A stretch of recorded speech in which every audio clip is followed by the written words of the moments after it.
naman, no? Meron naman silang mga garahe rito. Dalawang garahe pa nga yung inarangan dito, no? Dito makikita natin pagkakaparada ng Vios dito. Ang laki ng sinakot dito. Kung saan pwede tayo magparada. Ngayon po, 2023 na, sumunod po tayo sa batas trapiko. Huwag po tayo maging pasaway. Yun lang po, salamat.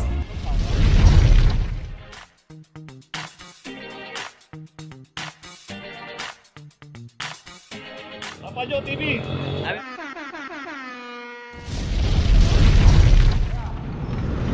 Location natin Vicente Cruz, corner Permesa. Dito na may isang Vios. Dito wala rin driver. 2368.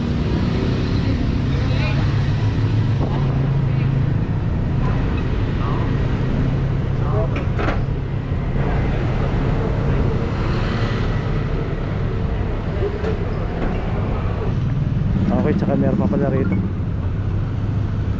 Dito makikita nga natin yung pinaradahan nila.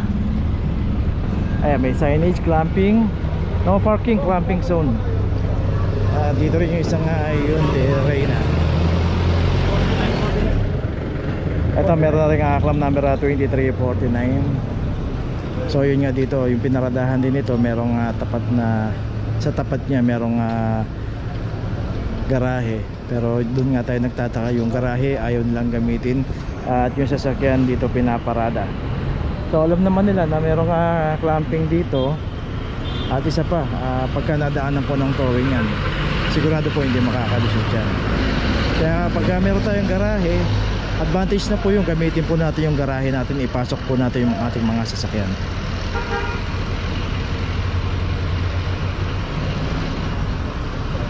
So yung Vios meron ng notice. So ito na lang ginagawa sa Hyundai Reyna.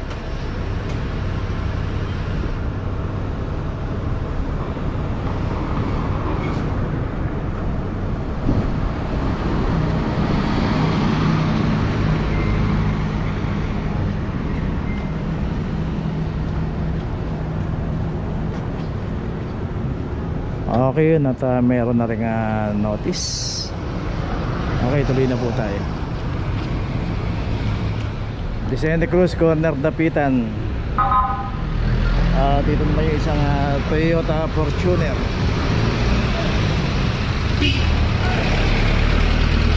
Ito meron ng clamp number 0025.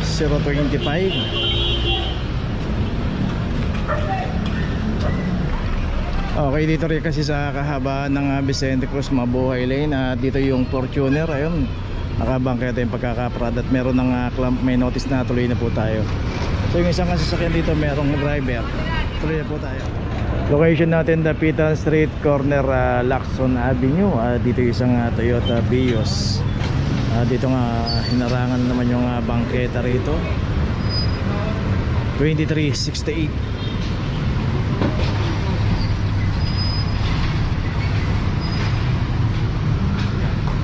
Kayo isang Ford dito, ito may clamp na rin na 2353. So dito dalawang sasakyan nyo na clamp dito. Ito na po yung Lacson Avenue.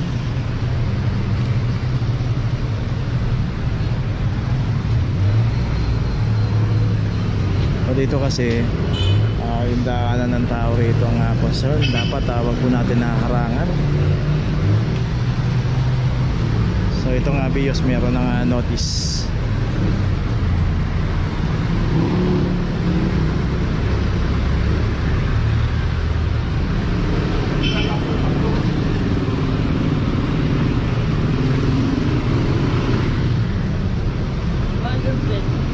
Ay, baka sa YouTube sir. Salamat sir. Pangalan mo sir? Maki. Maki. Oh, Sir Maki, shout out sa iyo ha. Food Panda ka? Okay, sige, ingat ha. Thank you.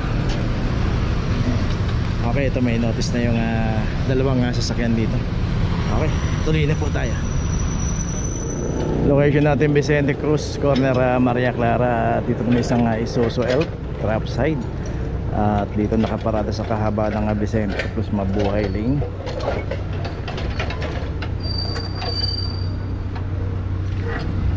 To 2313.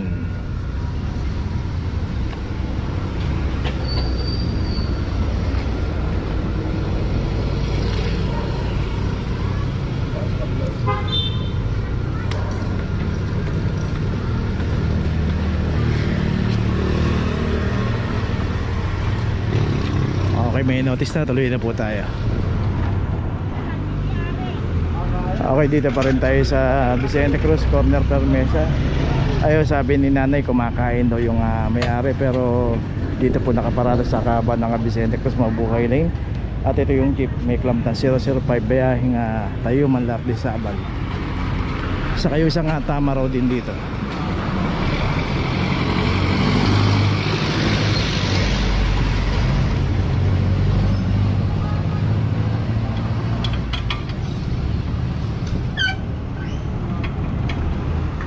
Okay, ito meron ng clamp 001.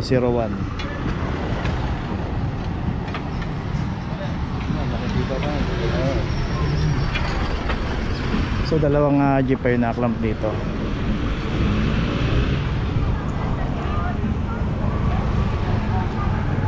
Dito makikita rin natin yung pinaradahan ng jeep. Parts PWD.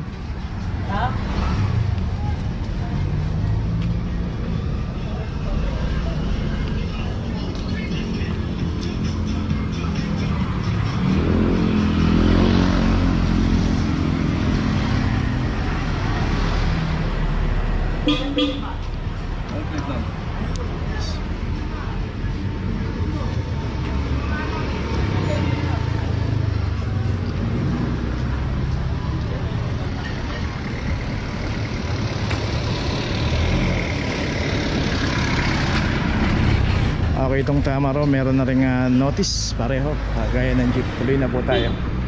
So bali tatlong sasakyan, apat na sasakyan yung na-clamp dito. Kasama yung dalawa ron, yung Bio sa kayo nakabangketa.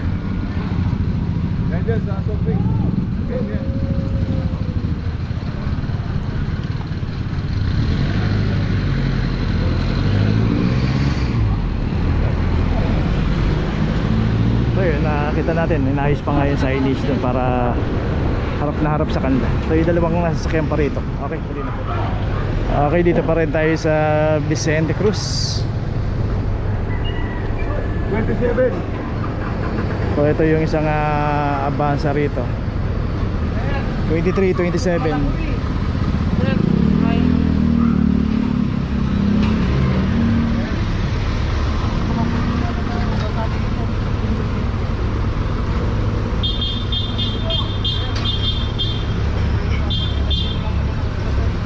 Lagi na lang dyan yan.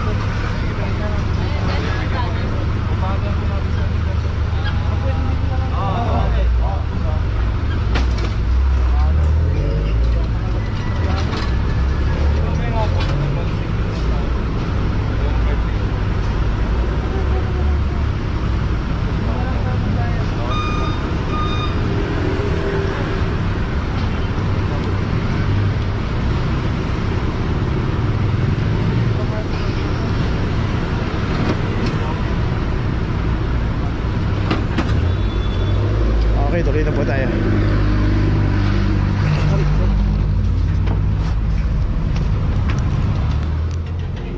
Location natin Vicente Cruz, corner Gito Ason. Dito yung isang Montero. Ito na naman, no? Meron naman silang mga garahe rito. Dalawang garahe pa nga yung inarangan dito, no? Sana pagka ganito ipasok na lang natin sa loob.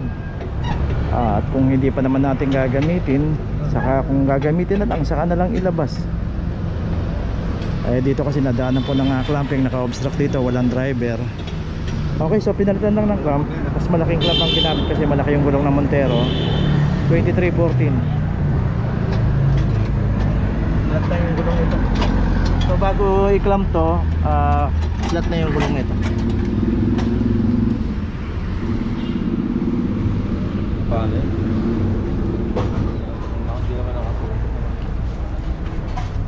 Okay, ito may notice na rin. Tuloy na po tayo.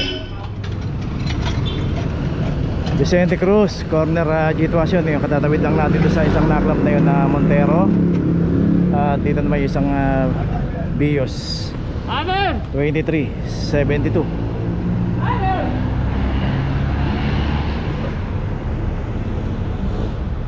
At yun nga, no, tumatawag naman, sumisigaw naman yung grupo rito ng driver. Pero ganun pa man, wala pong lumabas talaga. Dito basta naklamp po yan ng walang driver at naka-obstruct sa mga mabuhay lane, matik na po yan. Ngayon kung aabutan po ng driver yan na hindi pa nakaklamp, yun po pinagbibigyan po ng clamping team yun. Pero once naklamp na po yan, hindi na po pwedeng tanggalin yan. Okay, ito may notice na, tuloy na po tayo. Location natin De La Puente Street, corner Fajardo. Dito yung isang MG. Okay, may tama yung MG nya. From number 0022.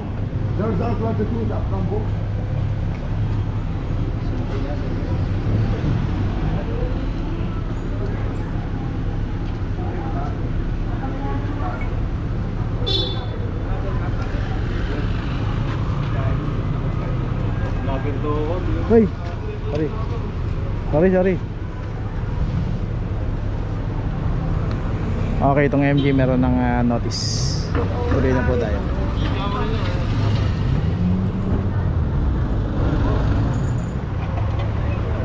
Location natin Dapitan Street, corner Don Quixote. Dito makikita natin pagkakaparada ng Bios dito. Ang laki ng sinakot dito. So dito makikita rin natin, ayan, mayroong signage dito. No parking along Mabuhay Lane, two-way zone.